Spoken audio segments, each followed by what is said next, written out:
Hey guys, so Ken here, and I just want to kind of talk to you about self-defense and why I don't do self-defense seminars. So I had a lady call me a couple days ago and wanted me to put on a self-defense seminar. So she wanted me to come in and teach some martial arts moves or some self-defense moves to a group of ladies, I'm assuming for like a seminar, like a 1 day was what we talked about first, and then um, she talked about over a little like a 6 week type of thing, an hour, 2 hours a day. And this is something that I personally don't like. I don't like doing this. I just don't want to do it. I don't feel like it has any advantage or benefit to the actual participants. It has a slight advantage in making people feel like they're protected, but there really isn't actual any benefit to the people getting the seminar. So the problem is I come in and I teach you 6, 12, whatever it is, moves for you to be able to defend yourself. The problem with that is these moves aren't going to help you if you can't use them. So there's two kind of main ways. You can work striking, so you punch or kick.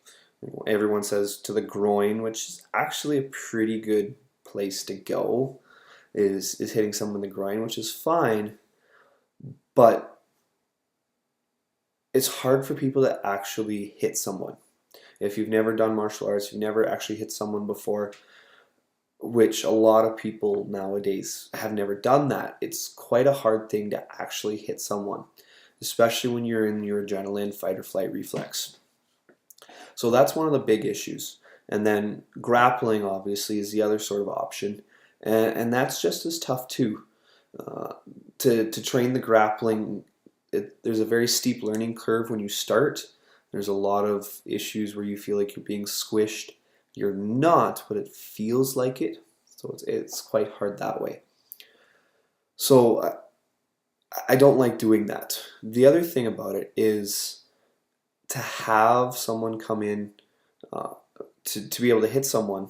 I've done martial arts, I've done karate, I've done Muay Thai, I've done Brazilian Jiu Jitsu for a number of years now, and it to hit someone for me is quite natural, and I can take a hit, but again, to hit someone, it's tough. It's really hard to get into that and do that to start off with.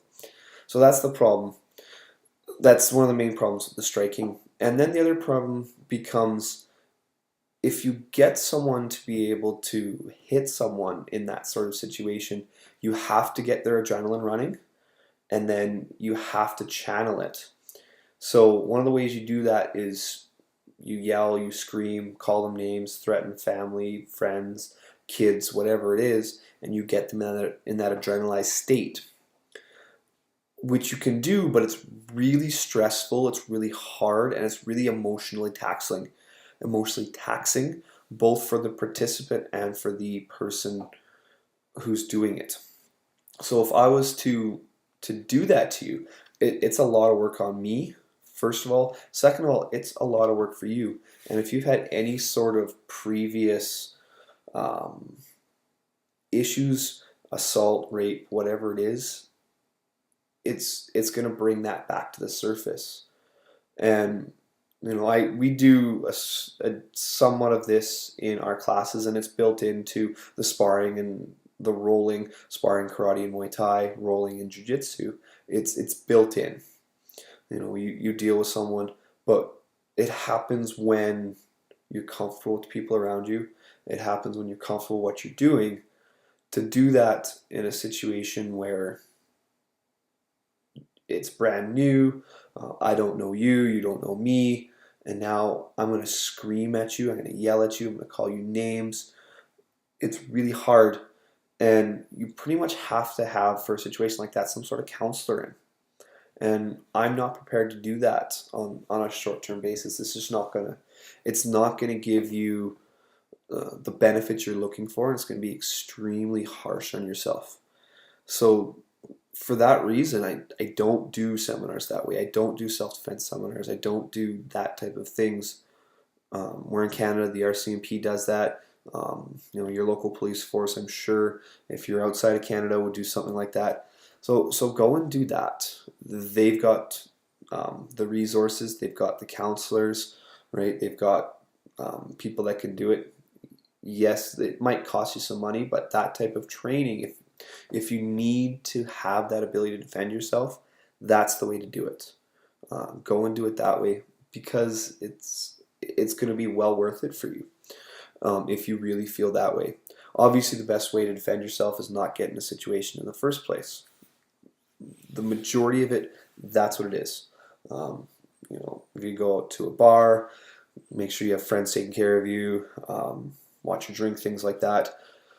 Stay out of places that you know could be sketchy, places that you know could be dangerous in the first place, and that's the biggest way. And if you have friends or people that lean that way, people that are could have that, make sure that you remove them from your life because they're going to be willing to do the most likely to do that. You look at statistics of child abduction.